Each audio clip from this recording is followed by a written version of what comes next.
아멘. 하나님의 말씀 계속해서 고린도전서 11장 11절로부터 23절로부터 고린도전서 11장 23절로부터 34절까지 보겠습니다. 고린도전서 11장 23절로부터 24절 함께 소리를 모아서 봉독합니다. 내가 너희에게 전한 것은 주께 받은 것이고 주 예수께서 잠시던 밤에 떡을 가지사 축사하시고 떼어 이르시되 이것은 너희를 위한 내 몸이니 이것을 행하여 나를 기념하라 하시고 식후에 또한 그와 같이 잔을 가지고 이르시되 이 잔은 내 피로 세운 새 언약이니 이것을 행하여 마실 때마다 나를 기념하라 하셨으니 너희가 이 떡을 먹으며 이 잔을 마실 때에 주의 죽으심을 그가 오실 때까지 전하는 것이니라. 그러므로 누구든지 주의 떡이나 잔을 합당하지 않게 먹고 마시는 자는 주의 몸과 피에 대하여 죄를 짓는 것이니라. 사람이 자기를 살피고 그 후에야 이 떡을 먹고 이 잔을 마시지니 주의 몸을 분별하지 못하고 먹고 마시는 자는 자기의 죄를 먹고 마시는 것입니다. 그러므로 너희 중에 약한 자와 병든 자가 많고 잠자는 자도 적지 아니하니 우리가 우리를 살피면 판단을 받지 아니하려고 우리가 판단을 받는 것은 주께 징계를 받는 것이니 이는 우리로 세상과 함께 정죄함을 받지 않게 하려 하시니라. 그런즉 내 형제들아 먹으러 모일 때에 서로 기다리라. 만일 누구든지 시장하거든 집에서 먹을지니 이는 너희의 모임이 판단받는 모임이 되지 않게 하려 함이라. 그 밖의 일들은 내가 언제든지 할 때에 바로 잡으리라. 아멘. 여러분 가지신 사순절 묵상집 오늘 35번째 날 아침 말씀 함께 먹는 기쁨 읽겠습니다.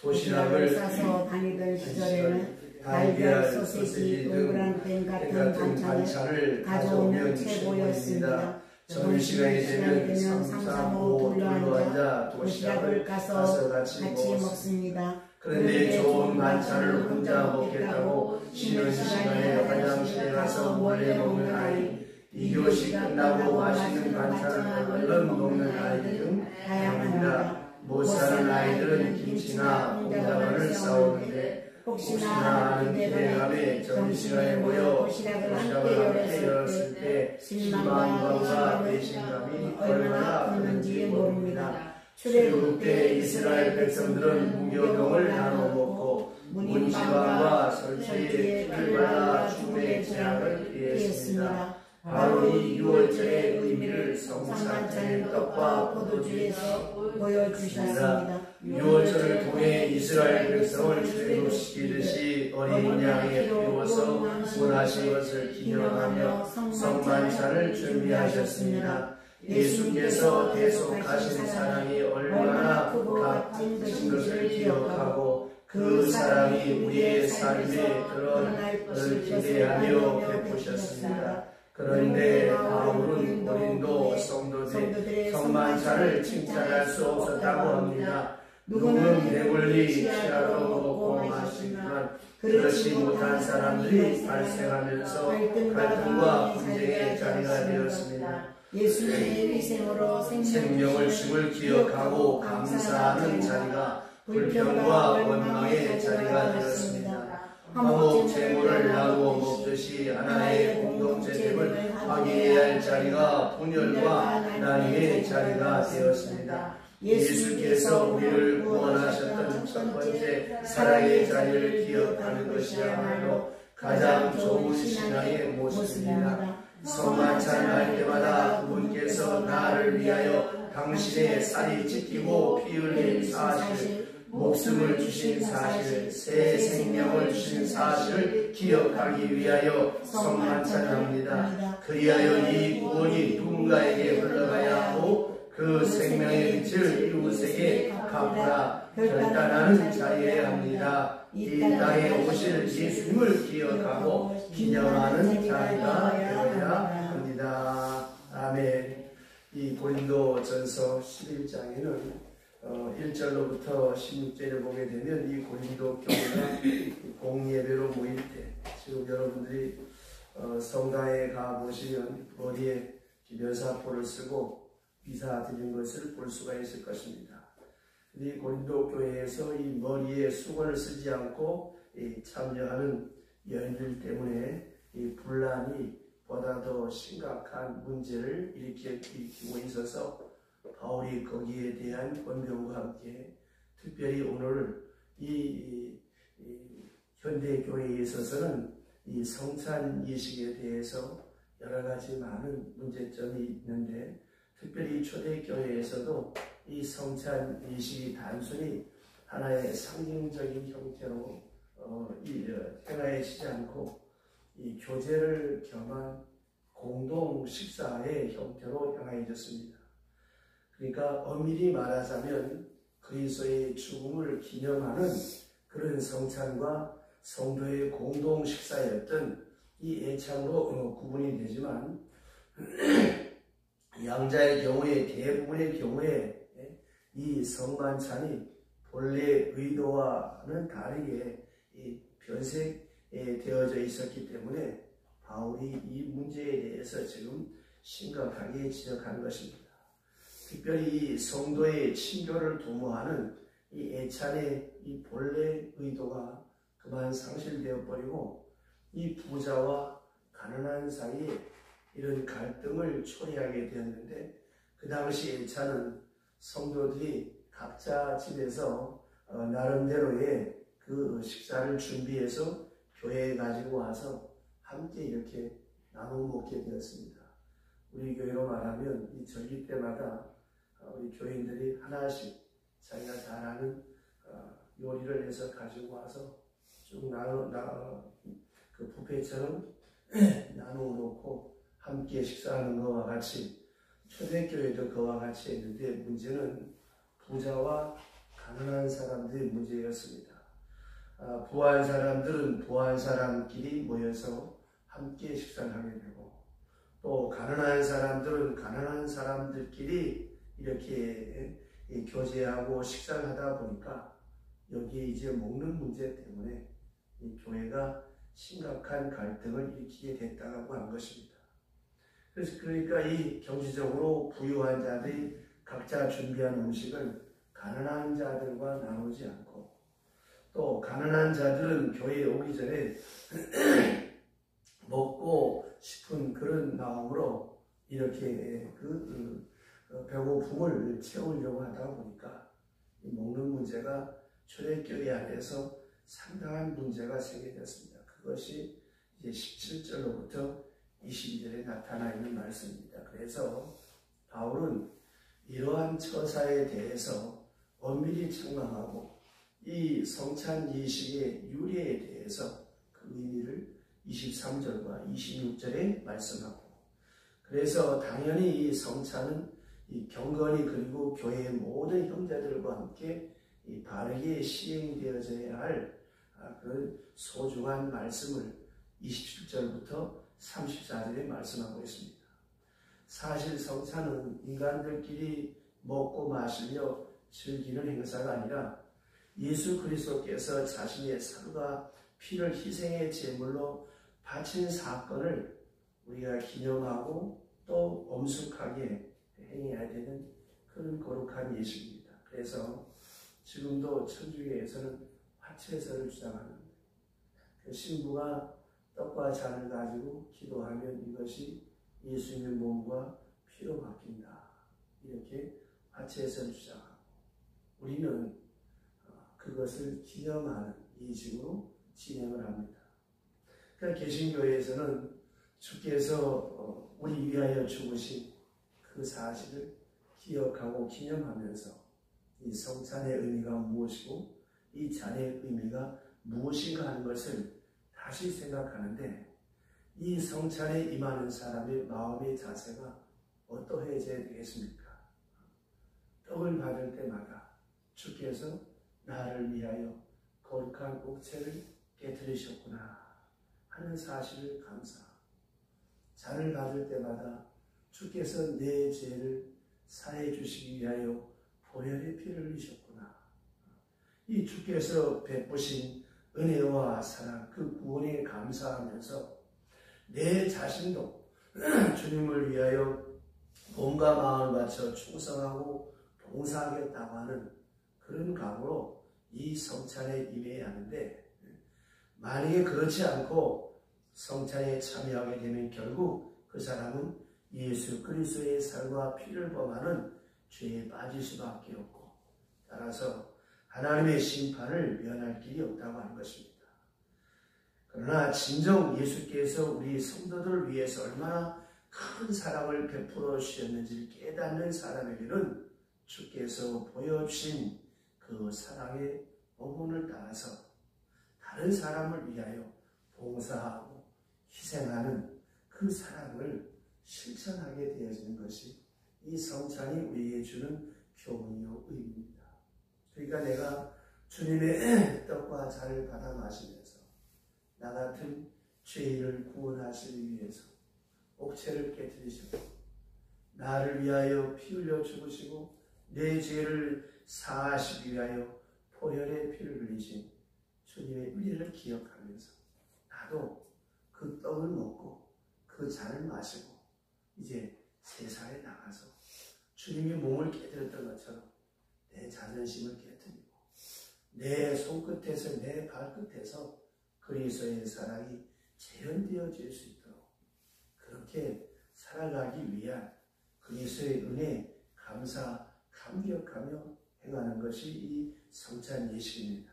그런데 우리는 그렇지 못할 때가 너무 많다는 거예요. 그래서 특별히 오늘 주신 말씀을 보면 이 성찬 예식은 예수 그리스도의 고난과 죽음을 기념하는 의식이요, 또 그리스도의 피로 구속함을 입은 성도들은 교회에 수행하는 이 성찬 예식을 의례적인 교회 행사로 치부하고 아무 의식 없이 참여할 것이 아니라, 항상 어느 교회나 그렇죠. 성찬 예식을 하기 전에 한 주간 미리 기도로 준비하라. 왜 그럴까요? 아무 생각 없이 아무 의식 없이 회개하는 심령으로 은혜에 감사하는 마음이 없이 참여하게 되어지면 오히려 주님의 희생을 욕되게 하는 것이기 때문에 그렇습니다. 그래서 이번 주 금요일 7시 반에 성금요 예배 드릴 때 우리 교회는 해마다 이 성찬을 나누게 되어집니다. 꼭 그때뿐만이 아니라 우리가 그리스도의 떡과 잔을 받을 때 항상 이 두렵고 떨리는 마음과, 그리고 주님께서 나를 얼마나 사랑하셨으며 나 같은 죄인을 위해서 옥체를 깨뜨리셨습니까? 몸을 깨뜨리셨습니까? 내 죄가 얼마나 크면 죄 없으신 하나님의 아들 예수께서 피 흘려 죽으신 만큼 이렇게 나를 위하여 사랑하셨는가. 이 십자가를 바라볼 때마다 떡을 힘이지 내 죄가 얼마나 큰가. 저 십자가에 달려 죽을 만큼 큰 죄인이지만 주님께서 나를 사랑하셔서 그 아들을 대신해서 나 위하여 죽게 하신 그 십자가의 대속의 사랑을 기억하는, 심판과 사랑을 기억하는 두 가지 더블 이미지를 기억하며 하나님 앞에 감사해야 되겠고, 두 번째로는 그리스도 안에서 한 지체된 우리 성도는 진정 교회 안에서 자신의 부와 명예를 자랑하는 것으로 다른 가난한 성도들에게 상처를 주어서는 안 된다고 하는 것입니다. 그러면 어떤 자세로 살아야 되겠냐라고 하는 것이죠. 보세요. 돈 많은 사람이 찢어진 청바지 입고 다니는 패션이다. 가난한 사람이 찢어진 걸 입으면 궁색하고 자랑하고, 누가 그 사람한테 가난하다고 말하지 않아도 본인이 스스로 그렇게 자기를 비하하는, 이게 참 문제라고 하는 것입니다. 그런데 여러분 가만히 한번 보세요. 내가 많이 배우고 많이 가졌을 때 내 목소리가 커지기가 쉬운 거예요. 그럴 때 내 목소리를 낮추는 거예요. 이게 바로 덕이라고 하는 것입니다. 왜냐? 우리는 이 다음 하나님 앞에 갔을 때 다 하나님의 가족으로 만날 형제요 자매라고 합니다. 제가 어렸을 때 교회 다닐 때는 교회 안에서 형제님 자매님 하는 말이 참 유행했는데 요새는 그 말이 다 없어졌어요. 잘 안 쓰잖아요. 다 집사님, 권사님 뭐 그러는데 이 형제와 자매, 한 피 바다 한 몸 이룬 형제와 자매, 이 얼마나 아름답습니까? 교파를 초월해서, 직분을 초월해서 우리 모두는 하나님의 가족, 장로교회에 다니든 성결교회에 다니든 감리교회에 다니든 천주교를 다니든 하나님 앞에 섰을 때는 다 한 가족이라고 합니다. 그래서 나의 가진 지식이 많을수록, 내가 가진 부가 많을수록 내 언행심사를 덕스럽게 겸손하게 나타내 보이고 나보다 남을 낮게 여길 수 있는 이런 아름다운 덕이 우리에게 있어져야 된다고 하는 것입니다. 왜냐? 높으신 하나님께서 나 같은 죄인을 섬기셨잖아요. 나 같은 죄인을 위해 죽으셨잖아요. 허리에 수건을 동이시고 제자들의 발을 씻기셨잖아요. 그런데 여러분 참 이상한 것은 이 교회 안에 사랑을 외치는데 얼마나 비정하고 냉정한지 아십니까? 자기들끼리는 똘똘 뭉쳐서 밥 먹을 때도 뭐 꼭 거기 끼리끼리 뭉쳐서 먹지 모르겠어요. 좀 같이 이렇게 잘 어울리지 못하는 사람들과 함께하면 좋을 텐데 그게 잘 안 돼요. 어떤 사람이 교회에 나왔다가 좀 그 공동체에 들어가고 싶어서 들어가려고 하는데 틈이 없다는 거예요. 자기들끼리만 똘똘 뭉쳐 있더라고요. 그리고 이 교회 안에 어떤 잘못된 게 있어 보세요. 다 들춰내잖아. 다 정지하고 심판하고 자기를 얼마나 깨끗하고 정결하고 그러니까 온 사람이 교회의 문제가 다 드러나는 거예요. 그럼 천주교회는 없겠어요? 절간에는 없겠어? 그 사람들은 다 덮어. 이 개신교회는 목사님의 숟가락이 몇 개인지 다 알아. 그만큼 투명. 그런데도 여전히 세상 여러분들은 교회를 아주 무차별적으로 공격하잖아요. 어떤 분이 교회를 너무 공격해서 피디한테 전화했더니 의도적으로 그런데 그 사람이 교회니까 교회 집사는 아닌가 어떤 비리가 나타나서 일부러 집중적으로 그 부분을 부각시킨다. 그만큼 우리들이 많은 사람 공격받고 있다. 거기에 대해서 그리스도인들이 선한 일을 했을 때 그때는 그런 걸 안 밝혀요. 누구 아무 개가 그랬다고 치고 이게 세상. 그러니까 이런 세상 가운데서 우리가 그리스도 안에 한 지체, 한 형제, 한 자매가 되었다고 하는 사실을 기억하고 이 교회 안에서만큼이나 좀 사랑하고 허물을 덮어야 되는데 어떤 집사님이 와서 그런 얘기를 하더라고요. 그 구역 모임에서 어떤 기도 제목을 내놓으라고 하는데 내놓기가 무섭다는 거예요. 우리 집에 어떤 문제가 있으니까 기도해 주세요. 그러면 그게 거기서 멈춰야 되는데 이게 이제 사방팔방으로 퍼져나가가지고 나중에 이상한 말이 돼서 되돌아온다는 거예요. 그러니까 얼마나 우리가 부덕하게 산다고 하는 것을 여실히 증명하잖아요. 여러분 사랑이 무엇입니까? 그의 아픔을 내 아픔을 그를 위하여 수고하고 땀 흘리고 희생하는 것을 내 특권으로 여기고 자랑으로 여기고 그 사람의 허물을 덮어주는 게 사랑 아니겠어요? 입술로만 사랑하면 아무 소용이 없습니다. 사랑에는 꼭 두 가지가 따라가야 돼요. 사랑과 희생과 헌신이 따라가야 돼요. 희생과 헌신과 함께 뭐가 따라가야 되냐? 희생과 헌신의 기쁨이 따라가야 사랑이지. 기쁨이 안 따라가면 집착이고 사랑의 이름으로 괴롭힙니다. 여러분이 누구를 위해 수고할 때 아니 단적으로 생각해 보세요. 여러분 자식들을 위해 수고하는 게 힘듭니까? 지겹습니까? 아니잖아요. 기쁘잖아요. 내 아들을 위해서 내 딸을 위해서 밥을 지어줄 수 있다고 얼마나 기쁩니까? 그러니까 사랑에는 희생과 수고가 있어야 되고 거기에 기쁨이 따라가요. 그래야 그게 진정한 사랑입니다. 그리고 마지막으로 하나 더, 이 성찬은 하나님 앞에 내 자신을 살피는, 이처럼 나를 사랑하시는 하나님 앞에 나는 어떤 모습으로 서 있는가, 나를 살피면서 회개하는 시간. 그리고 그 회개가 어떤 회개입니까? 하나님의 저주와 형벌이 무서워서 하는 회개가 아니에요. 그래도 불구하고 내버려내서 나를 사랑하시는 그 하나님의 사랑에 감사해서 하나님 앞에 회개하는, 아이들을 체벌할 때도 매를 딱 들면 엄마 잘못했습니다 하고 비는 놈은 그 매 딱 놓으면 또 잘못하나요. 그러나 어머니가 눈물로 호소할 때, 그래, 네가 이래서 되겠느냐, 이 호소할 때 어머니 잘못했습니다. 그 어머니의 사랑에 감격해서 잘못했습니다 하는 아이는 정말 행동을 보십니다.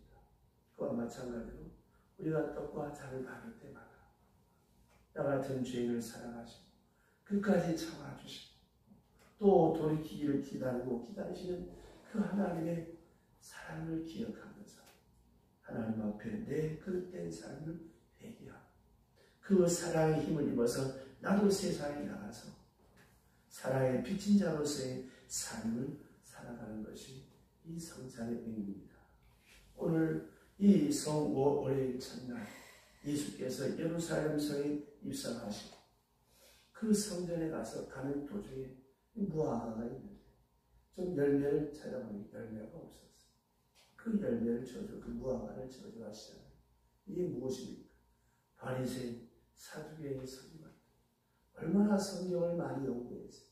얼마나 많이 알았어요. 얼마나 많이 메시아가 오신다고 설교했습니다. 또 지금거리에서 얼마나 많은 기사와 이적을 예수께서 행하는 것을 보았습니까? 안 믿었어요.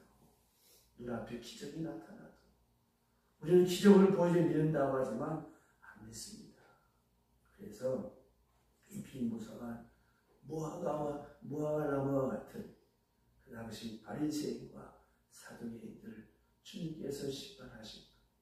오늘도 여러분, 내가 예수 믿으니 오래됐지만 정말 내가 믿는 그 믿음의 열륜만큼 내 생활 속에 성령의 9가지 열매가 맺혀 있는가?